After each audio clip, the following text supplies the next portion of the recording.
इकडे बघा. नमस्कार. हा आपल्या शाळेचा विद्यार्थी आहे दर्शन दीपक जाधव आणि हे त्याचे पालक आहेत. URC मधून यादी आली की 10 मुलांचं आधार कार्ड अजूनपर्यंत आपल्या शास्त्रीनगर मनपा लोकरा मराठी शाळेमध्ये 89 मुलं आहेत. त्यापैकी 78 मुलांचं 79 मुलांचं आधार कार्ड आहे आणि नाव रेकॉर्डला आहे, पण 10 मुलांचं आधार कार्ड नाही. त्यामध्ये हा दर्शन आहे. तर कृपया या पॅरेंट्सला बोलवलेलं लवकरात लवकर. मी तर सातत्याने सांगितलं आहे, जोपर्यंत आपल्या शाळेच्या कार्यवाहीमध्ये काय अडचण आहे तोपर्यंत ठीक आहे, पण आता परीक्षेचे दिवस आहेत, तर परीक्षेच्या प्रश्नपत्रिकेला त्याच्या संख्येची अडचण येऊ नये.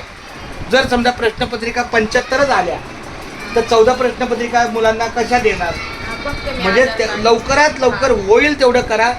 म्हणून मी हे ऑनलाईन तुम्हाला, म्हणजे उद्या मी पालकांना सांगितलं याचा काहीतरी आपल्याकडे एक नमूद असेल. खूप खूप धन्यवाद. तुमचं नाव सोनाली ना? चला, सोनाली दीपक जाधव. चला, थँक्यू.